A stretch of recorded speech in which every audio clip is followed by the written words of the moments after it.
Lili Street Sear was born Marie Frances Van Schaak in Minneapolis, Minnesota on June 3, 1918, into a family background that was neither especially affluent nor aligned with show business tradition. Her origins were, by many accounts, modest. The home environment was described as stable but lacking in financial resources, composed of relatives who did what they could to keep everyone fed. Yet Lili soon found that her keen interest in movement and performance was not only a source of personal joy, but also a possible route out of the quiet hardships surrounding her childhood. Her mother had some musical inclination, dabbling in singing, though not professionally, and her father worked various small-scale jobs, none of which offered significant upward mobility. Family lore suggests that Lili possessed an exuberant personality from the start, bubbly, as some acquaintances put it, along with a determination that occasionally shocked more traditional relatives. She had a half-sister, Rosemary Minsky, often cited in some references as Rosemary Van Schaak, or even Rosemary V. Minsky, who also ventured into burlesque. Rosemary performed under the name Darty Orlando, while Lili would become Lili Saint, Cyrillic. Various interviews scattered across older entertainment magazines claimed that the sisters had a complicated dynamic, at times friendly, at times competitive. Some mention that they occasionally shared dressing rooms or swapped stories of their day on the stage. This side of Lili's life is less documented, as historical records often reduce her personal story to a short bullet point about a half-sister also in burlesque. But the mention of the sibling relationship underscores that Lili's foray into adult performance was not a lone anomaly in the family, but rather, at least to some degree, part of an environment where both sisters recognized that the stage, particularly the risque corners of it, was a path to financial independence. Raised largely by grandparents, Lili's immediate parents were either absent or preoccupied, though the details vary in retellings. She has been said to have discovered dancing as a child, but she did not focus on anything resembling burlesque or striptease.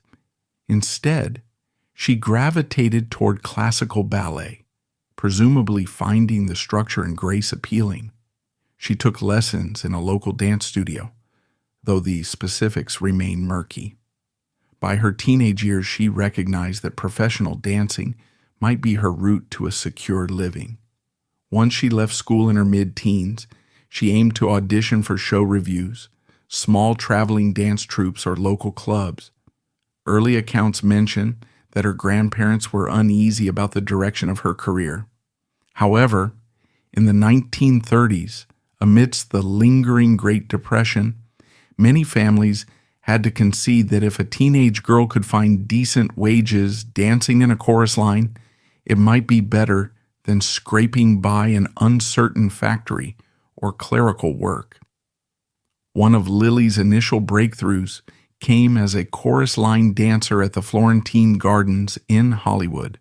The Florentine Gardens was not a major venue of the time in terms of big Broadway-like productions, but it was recognized as a glitzy nightlife spot with cabaret shows, comedic sketches, and flamboyant costumes. She first had to plead with the manager to let her do a short solo act.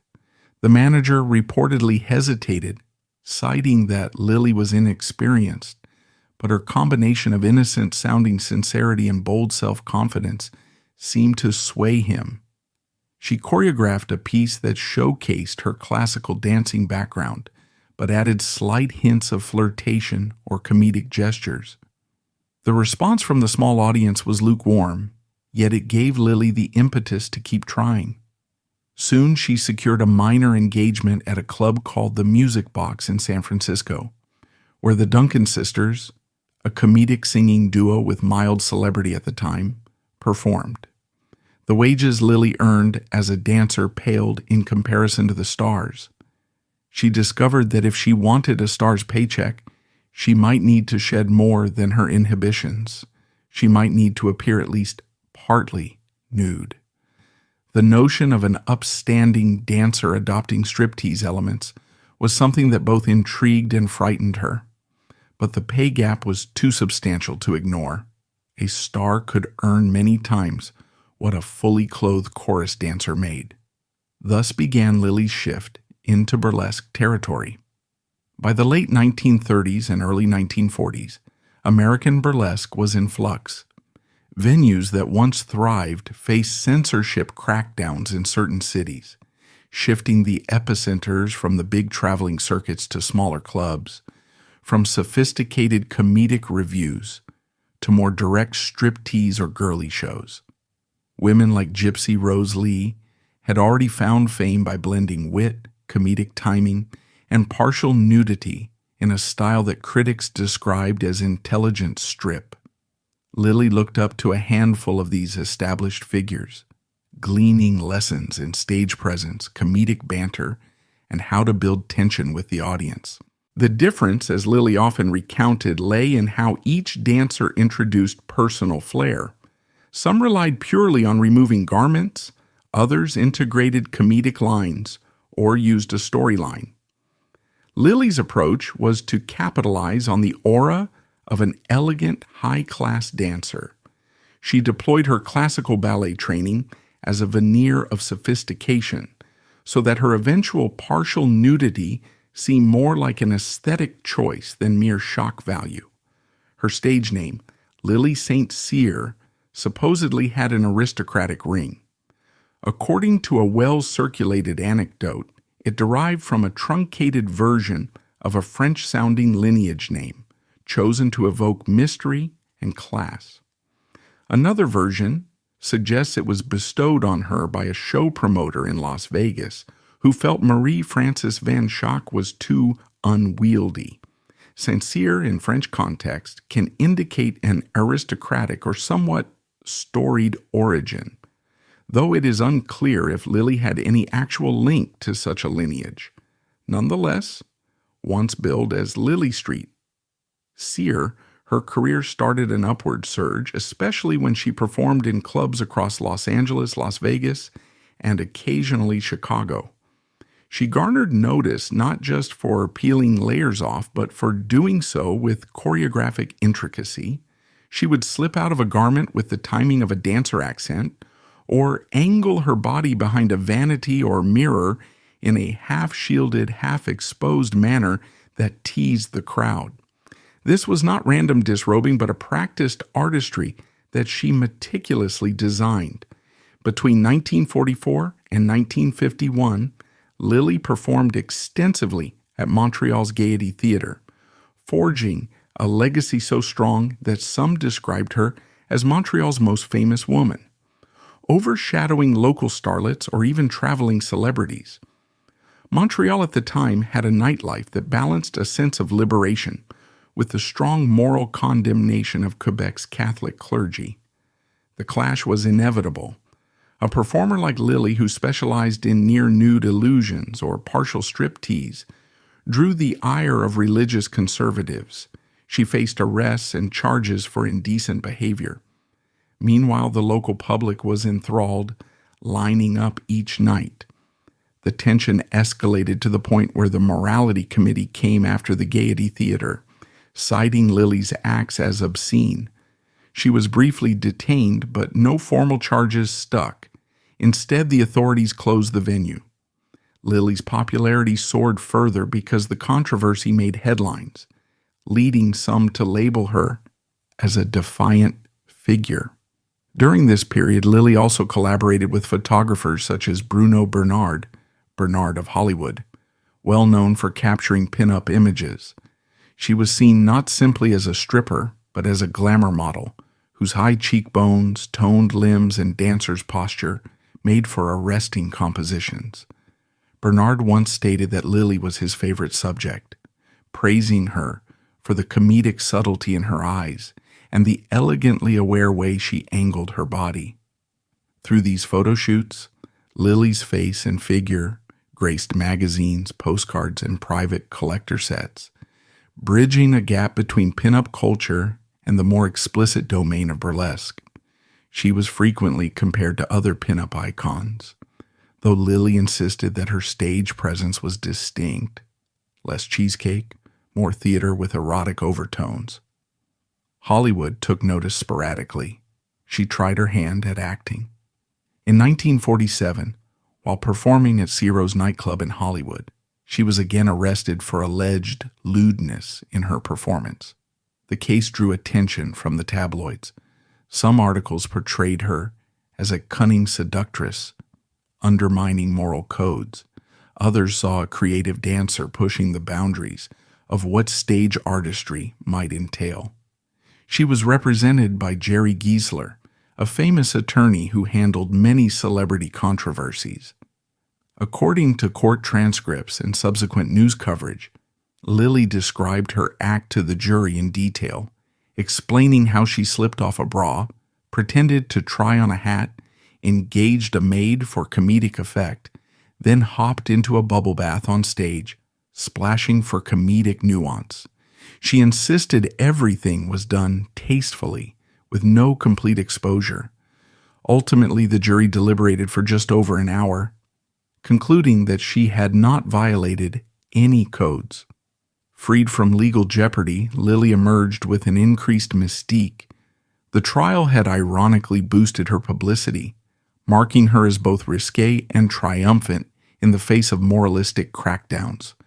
Her film appearances were sporadic. She never secured a stable acting career, presumably because studios found her image too tied to exotic stage persona rather than mainstream star roles. In 1953, with the help of Howard Hughes, who had an affinity for glamorous starlets, she landed a role in Son of Sinbad.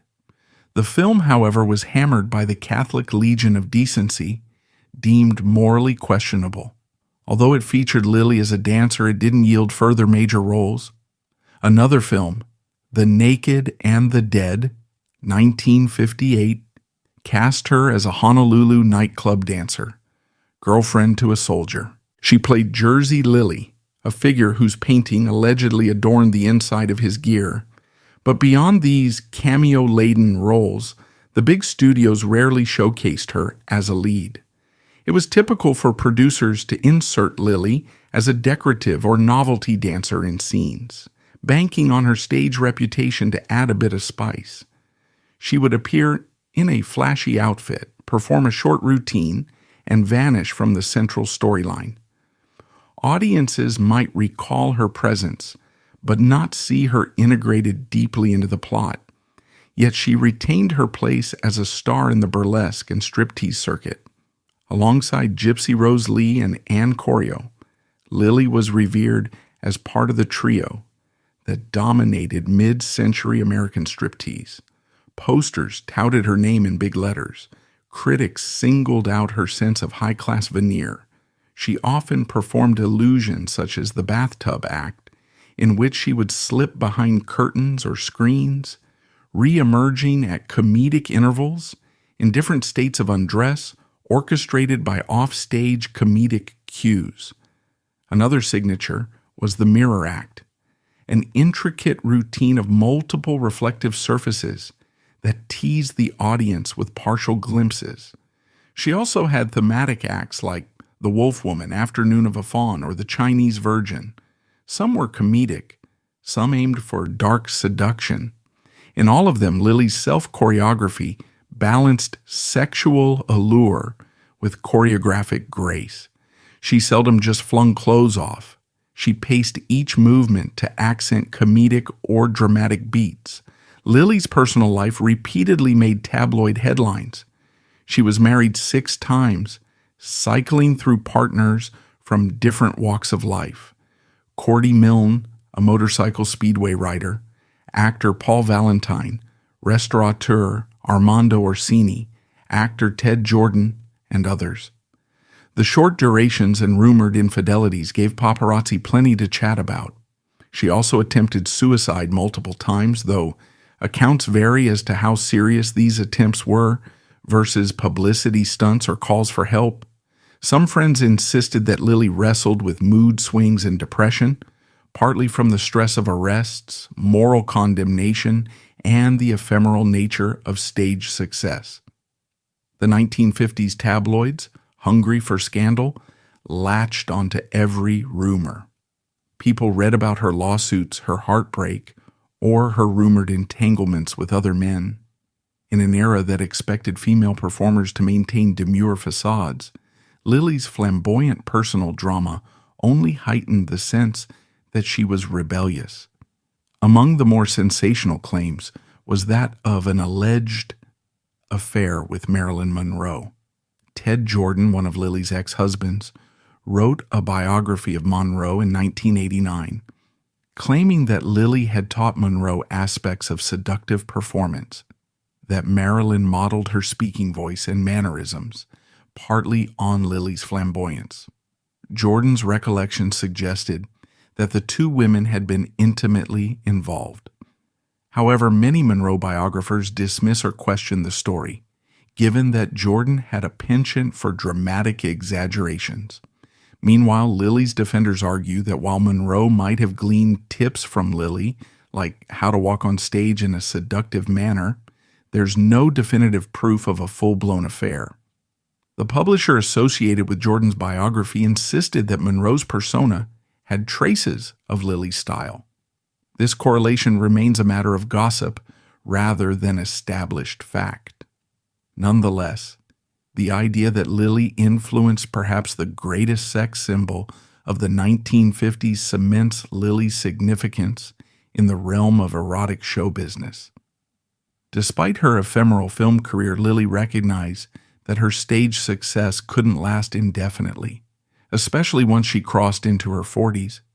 By the 1970s, adult entertainment had shifted toward more explicit forms, overshadowing the sophisticated illusions of the 1940s or 1950s. Lili pivoted to entrepreneurship. She established the undie world of Lili Street. Sear, a lingerie business reminiscent of Frederick's of Hollywood. The brand specialized in flamboyant intimates, glamorous stage costumes for strippers, and risque bedroom attire for ordinary consumers. Lili's marketing described these items in lush language, referencing fine lace, exotic fabrics, and the illusions of romance. Catalogs featured drawings or photos of Lili modeling the items, each with comedic or seductive captions. One famous tagline pitched scanty panties as suitable for both stage and street, reflecting Lili's brash sense of humor. This lingerie venture arguably kept her afloat financially in her later years, as she had not saved much from her burlesque heyday. Many exotic dancers from that era neglected to set aside money, but Lili was savvy enough to invest in the brand that capitalized on her name recognition. The business's success was moderate, though overshadowed by bigger, more mainstream lingerie companies. Some performers credit Lili's line with providing professional-level costumes for aspiring burlesque dancers in the post-1970 world. She also influenced iconic costuming choices. Cassandra Peterson, known as Elvira, famously wore a Lili St. Cyr deep plunge bra to achieve the cleavage that became Elvira's trademark. Over the decades, interest in old-school burlesque ebbed and flowed. The 1980s saw an American culture shift, with the revival of pin-up appreciation and the re-emergence of icons like Betty Page. Toward the early 2000s, a neo-burlesque movement surfaced, paying homage to earlier pioneers. Documentaries, magazine spreads, and coffee table books began referencing Lili Street. Cyrillic. She's often singled out for merging striptease with aesthetic pageantry, like the exotic sets, illusions with mirrors, comedic props, or stylized bathing sequences that set her apart from simpler striptease shows. In 2001, the A&E Network produced a special on burlesque, featuring a segment about Lili. Interviews with older dancers or historians described her as an original master of showmanship. someone who injected comedic or narrative frames into acts that could have been merely salacious. Lili's final years contrasted sharply with the glamorous illusions she once projected on stage. She reportedly lived in a small Hollywood apartment, caring for a few cats, rarely entertaining visitors. Some old acquaintances mention that she drifted into reclusiveness, partly due to a sense that the world had moved on from her style. She never had children, a fact she addressed in interviews by saying if she ever truly wanted them, she'd adopt, but never found the right moment. She occasionally gave short comments to tabloids if they found her, but mostly she was absent from the spotlight. On January 29, 1999, Lili Street. Sear died in Los Angeles at the age of 80 from heart failure, an event that went underreported in mainstream media. The initial coverage was sparse, overshadowed by news of the day, but eventually, the burlesque community recognized the significance of losing such a figure. Obituaries recounted her role as one of the top striptease artists who, along with Gypsy Rose Lee, shaped the golden age of mid-century burlesque. After Lili's death, retro enthusiasts, documentary filmmakers, and vintage fashion fans engaged in a reevaluation of her legacy. She was not just an old stripper. She was a pioneer of an erotic performance art that combined comedic timing, choreographic flair, costume design, illusions, and body confidence. Modern burlesque performers, like Dita Von Teese, often cite Lili's style as an inspiration, referencing how she used bathtubs, elaborate sets, and comedic storylines to create an immersive show, not just a strip. This resonates with contemporary audiences, who see in Lili's approach a classy alternative to more explicit adult entertainment. She also remains a figure of academic inquiry. Film and gender scholars dissect her place in the broader tapestry of 1950s moral debates, examining how official censorship tried to suppress obscene performance while Lili insisted it was an art form akin to any stage dance, simply with fewer clothes. Historically, Lili's time at the Gaiety Theatre in Montreal stands as a highlight, symbolizing how she bridged American and Canadian entertainment circuits. Montreal's ephemeral acceptance of her act, even amid Catholic condemnation, underscores the push-pull between religious moral codes and the thriving underground or alternative culture. For certain local historians, Lili's arrests and controversies there epitomize the city's 1940s nightlife, which boasted jazz clubs, variety shows, and ephemeral illusions. One might argue that Lili's repeated arrests fueled her mystique. She became a defiant figure, someone who refused to tone down her show, telling the authorities that her routines were refined. That bravado echoes a rebellious spirit consistent with how she described her early struggles. A dancer fed up with being underpaid, choosing instead to become a star by removing clothes but doing it with style. Her personal relationships, from multiple husbands to rumored paramours, filled the tabloids of that era.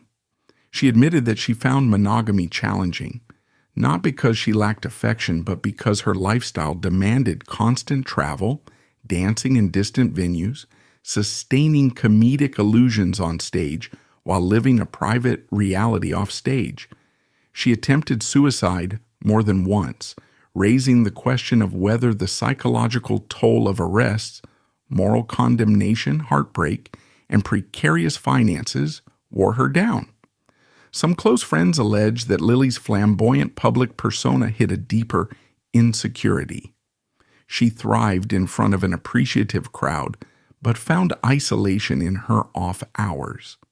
The comedic illusions of stage might ironically have masked personal sadness. Her legacy, therefore, is not purely comedic or comedic-laced. It's shot through with struggles for acceptance, fights against censorship, and personal heartbreak. Yet it's precisely that layered, contradictory nature, her comedic extravagance versus her private sadness, that draws modern audiences to her story. She was a woman who found agency in an industry that often exploited women, capitalizing on her beauty and comedic sense to shape her own brand. The lingerie empire she built might have been overshadowed by mainstream lines, but it was a testament to her entrepreneurial drive. She recognized that men's clubs would always keep seeking novelty, so why not harness her name to provide playful, theatrical lingerie to the masses?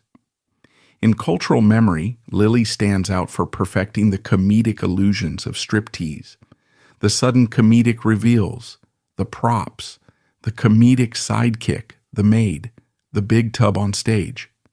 Each act told a miniature story, concluding in comedic or dramatic flourish, ensuring that spectators got more than a mere peep show. She minted a brand of comedic eroticism that inspired many subsequent performers. Contemporary burlesque revivals often name her as a forebear, praising the comedic structure she gave to routines. Among those who emulate her style, the comedic interplay, like losing a bra behind a comedic screen or stepping behind a vanity to re-emerge in a comedic twist, has become standard technique. This influence underscores Lili's artistry beyond mere shock or scandal.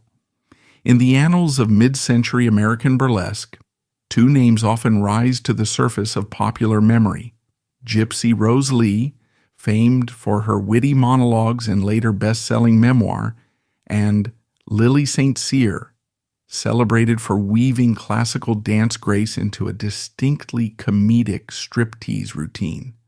History, however, has largely favored the former. Gypsy's best-known autobiography eventually became fodder for both stage and screen musicals, particularly the celebrated Gypsy. Meanwhile, Lili remains comparatively overshadowed, even though connoisseurs of burlesque maintain that she was, in many ways, Gypsy's equal or superior in the realm of comedic illusions and theatrical artistry. A certain rivalry emerged, or was concocted by tabloids, between these two strong-willed women, each claiming top billing, each offering a personal brand of sensual show. Their comedic friction was not only the talk of newspapers, but also a metaphor for a broader clash of styles. Gypsy, the monologist, employing droll commentary, and Lili, the choreographic illusionist, employing pantomime, mirrors, and comedic set pieces reminiscent of a ballet or comedic opera.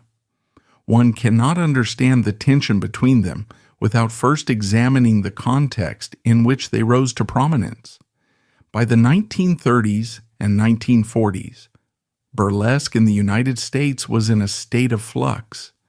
Traditional vaudeville had fractured under growing censorship pressures, the Great Depression's economic realities, and the shifting tastes of a public leaning toward either mainstream musicals or raw or girly shows. Within that transformation, a handful of star performers saw an opportunity to forge new comedic approaches to striptease. They recognized that comedic illusions, where a garment might appear to vanish behind a comedic screen, or where the dancer might feign shock at her own nudity, could do more than merely scandalize. It could also amuse and enthrall, bridging the comfort zone of comedic variety acts with the taboo enticement of partial or total disrobing. Gypsy specialized in a comedic patter approach, layering verbal humor on top of the slow reveal. Lili, on the other hand, integrated comedic illusions, elaborate sets, and pantomime that exploited her classical dance training. Each had fans, each boasted sold-out crowds. Yet the mainstream press found Gypsy's comedic monologues easier to mainstream, leading to greater acceptance among more conventional audiences. Lili, though deeply respected in the circuit, found it harder to jump to mainstream stardom. Over time, the conversation about these two women devolved into sensational coverage. Tabloids played up rumors of personal slights, alleged jealousies, or nights in which one might have stolen the other's costuming ideas. In truth, historical evidence suggests they rarely performed in the same venues simultaneously. Their careers were somewhat parallel, but not overlapping enough to sustain a personal feud. Yet the public's appetite for catfights among glamorous women was insatiable, prompting the press to lean on every possible hint of friction. Lili would occasionally be asked in interviews, "How does your act compare to Gypsy's?" She often sidestepped the question tactfully, praising her peer but clarifying they had distinct styles. Gypsy might do comedic wisecracks while removing a glove, whereas Lili used comedic illusions that involved, say, stepping behind a pivoting dressing screen and re-emerging in comedic disarray, a stocking tangled around her ankle, or a wide-eyed comedic expression, suggesting faux innocence at her own exposure. To understand Lili's comedic illusions, we can delve into the structure of one of her best-known acts, widely reported in recollections from older showgirls and stage crew. She might begin in a shimmering evening gown, posture regal, as though ready for a formal ball. The stage set included ornate mirrors arranged at angles, plush rugs, or sometimes a clawfoot bathtub center stage. As the lights dimmed, she'd adopt a comedic pantomime narrative, perhaps portraying a flustered countess preparing for a midnight rendezvous. The comedic illusions hinged on her interacting with a maid or invisible butler, sometimes physically tossing her gloves in a comedic fit or tripping over her own train. Each mishap signaled a partial reveal, a torn shoulder strap, a fallen garter. The comedic tension came from Lili's theatrical exclamations or comedic eye rolls at the audience as though she was half horrified, half amused by her predicament. The music, typically a playful orchestral tune, would accent each comedic beat. This structure ended with Lili behind a screen or half submerged in a bubble bath as cloth or foam concealed just enough to preserve a teasing sense of mystery. In the realm of comedic illusions, Lili excelled at mapping comedic timing to the act of disrobing. She might dangle a bra strap in comedic confusion, then toss it away with a flourish. Meanwhile, a comedic flourish on the clarinet or trumpet in the band pit signaled the punchline. Audiences roared not solely from prurient interest, but from comedic synergy, a synergy rarely seen in simpler forms of striptease, where the main comedic element might be a single pun or some burlesque bump and grind. Lili's comedic illusions thus offered a more layered multisensory experience, bridging the comedic traditions of silent film pantomime, think Chaplin or Keaton, with the near-nude tradition of classic burlesque. People walked away from her shows describing them more like comedic sketches rather than purely sexual spectacles. Gypsy Rose Lee, conversely, was known for comedic patter. She would verbally engage the audience, often stepping to the footlights and delivering a witty aside about men, morality, or daily news, all while gradually removing a glove or slipper. Her comedic illusions lay in wordplay, rhetorical flourishes, or comedic teases that built tension between the script and her slow disrobing. In her memoir, which later formed the basis for the stage musical Gypsy, she recast her family background as comedic tragedy, highlighting the controlling presence of her mother. The mainstream success of that memoir-turned musical overshadowed Lili's equally storied life, since Lili never penned an autobiography nor found a champion to fictionalize her saga. This is a primary reason historians say Lili is overshadowed. Modern audiences remember musicals like Gypsy, not comedic illusions that remained ephemeral unless captured by partial film reels or photographic documentation.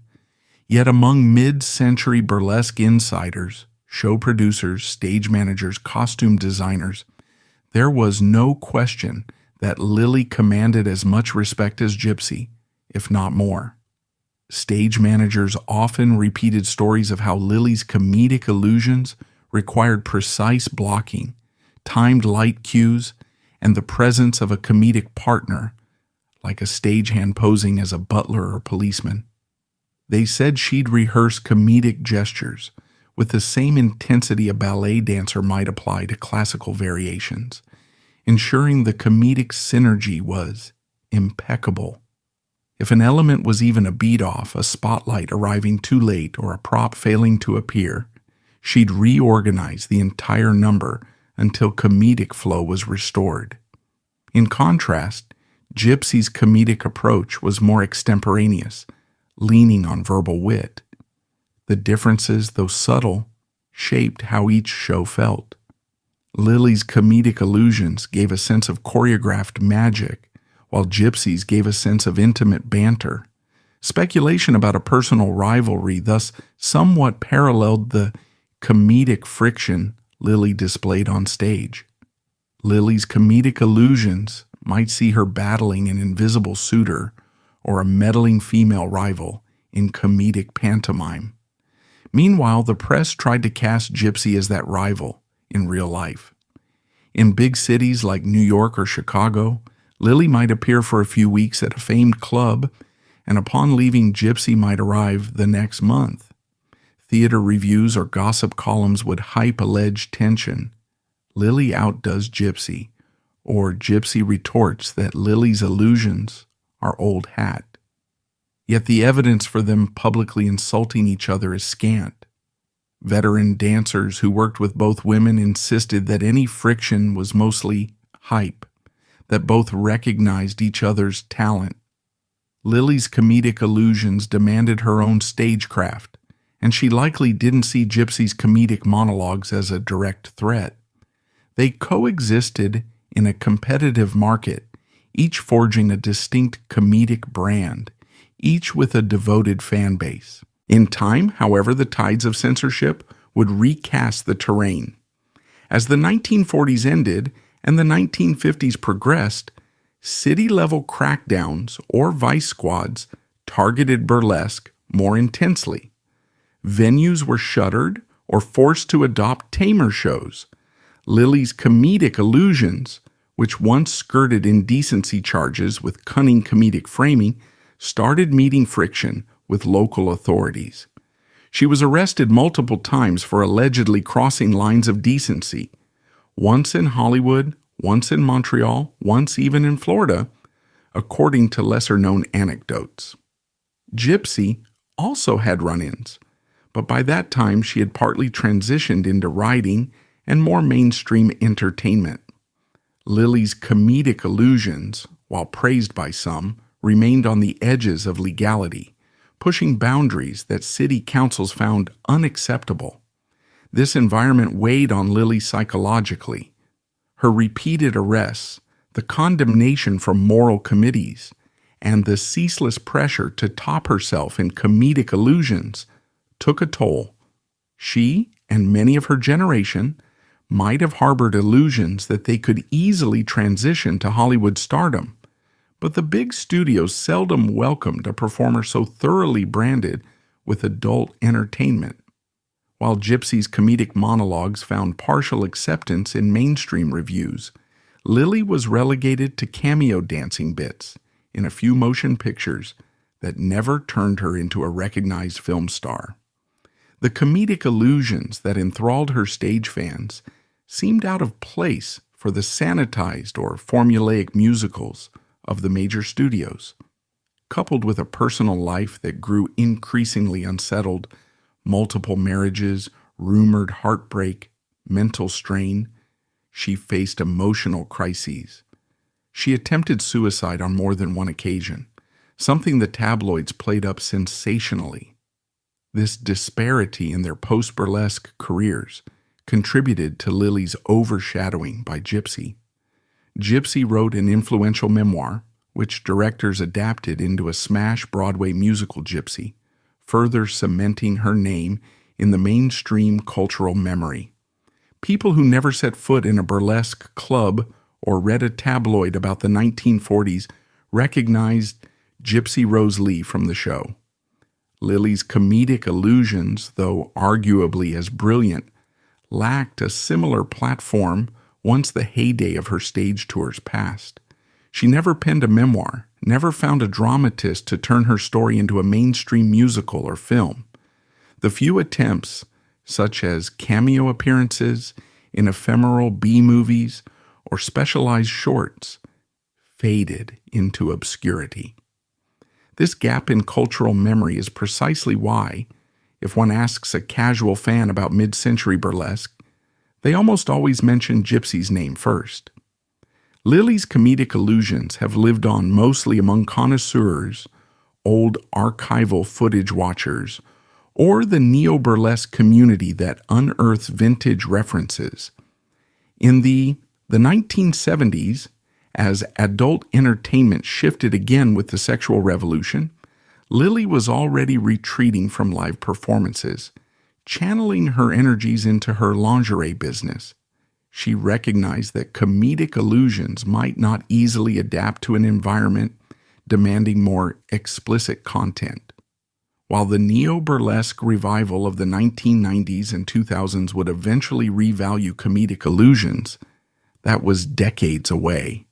Gypsy, by contrast, had died in 1970, meaning that her myth was already being curated through musicals and popular media. Lili, overshadowed, quietly lived out her final years in an understated apartment. Had she embraced the new wave of confessional books or upfront interviews, she might have regained public interest. But her personal tragedies and repeated attempts at normalcy apparently discouraged her from stepping back into the spotlight. Instead, her comedic illusions survived in oral histories. Fellow dancers, stage managers, and a small coterie of fans who recognized that Lili's illusions had been something more sophisticated than typical striptease.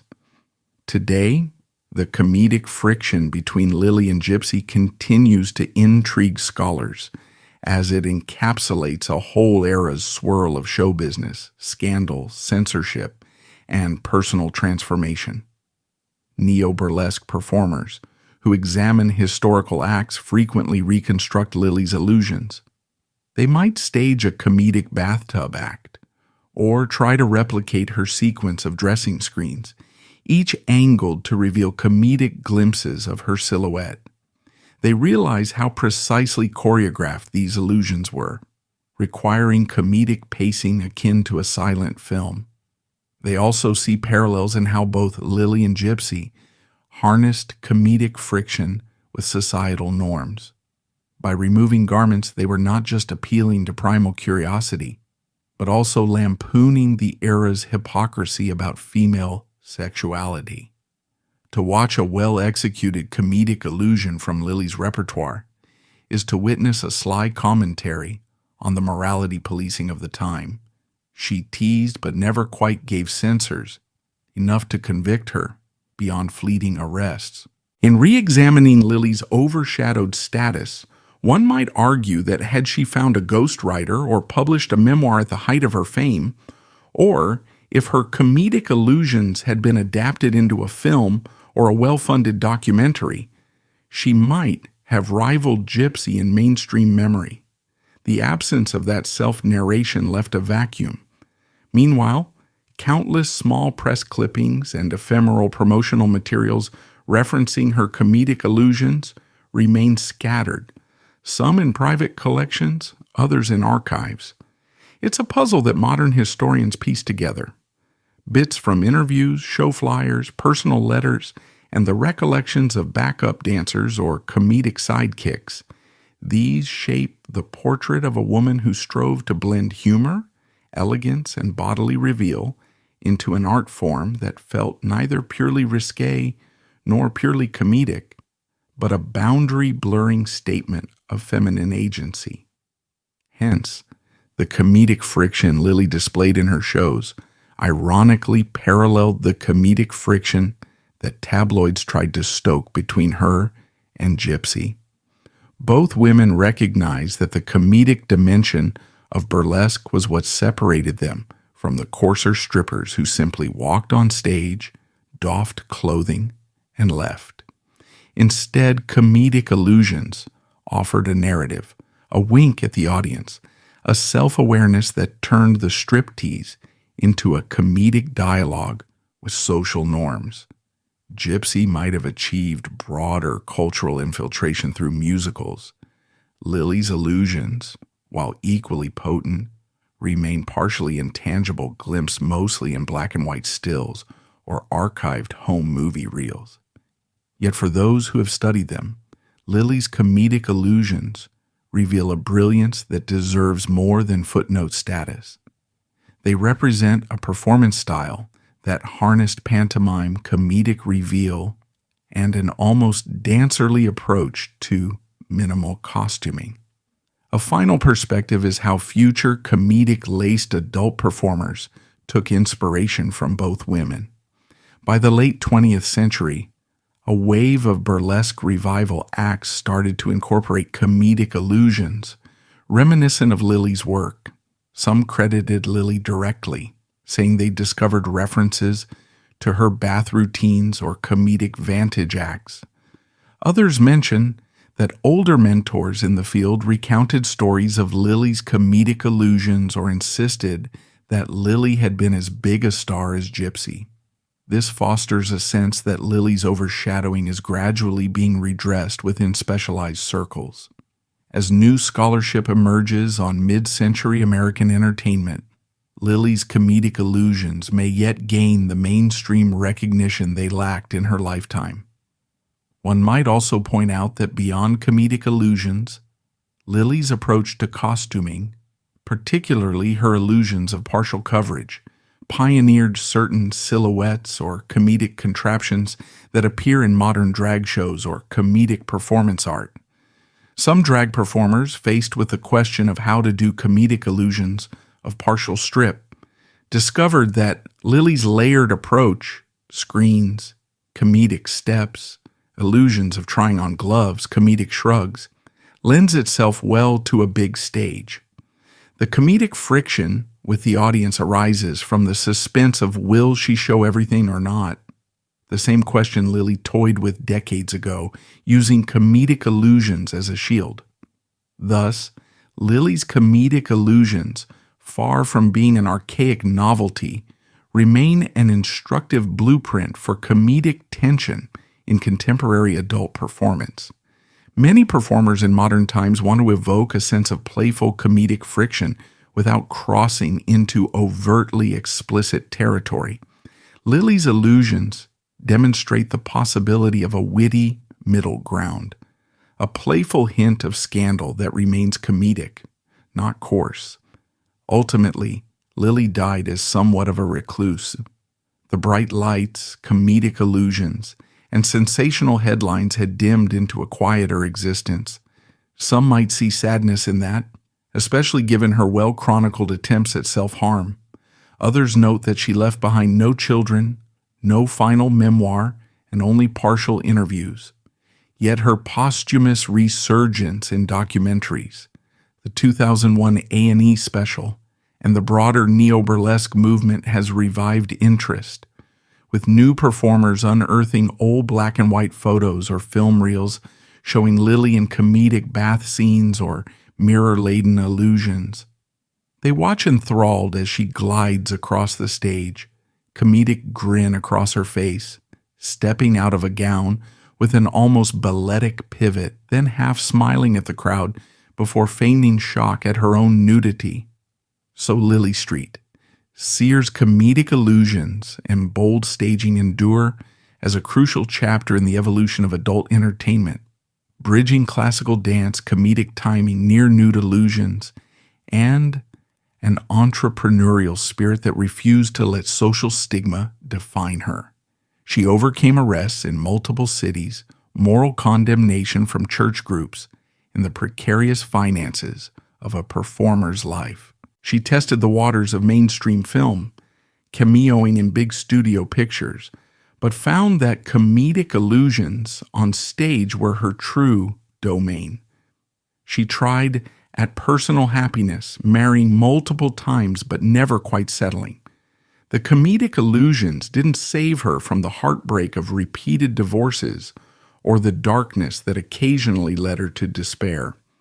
And yet, for better or worse, her comedic illusions remain, echoing in the legacy of modern burlesque. Younger fans discovering her name might start with a humorous anecdote about a comedic bathtub routine, only to find themselves enthralled by the fuller portrait of an audacious dancer who turned comedic friction and a flair for stage illusions into a career that stretched across decades and overcame scandal after scandal. That is Lili St. Cyr. Comedic illusions, personal tragedies, entrepreneurial lingerie lines, cameo film roles, repeated arrests, and a final quiet passing in Los Angeles, overshadowed by the unstoppable flow of modern pop culture. She left no children to carry on her name, but she left a legion of fans, scholars, and revived burlesque artists who keep her comedic illusions and fearless presence alive. Her distinctive brand of comedic-laced striptease, a combination of comedic showmanship, exotic sets, and partial nudity, still resonates in an entertainment world hungry for novelty. She stands as a testament to the era's complexities, a time when moral censors tried shutting down illusions they deemed immoral, and a time when comedic illusions could enthrall thousands night after night, forging a star who, like Lili, could bravely stand up to the forces of condemnation and keep dancing.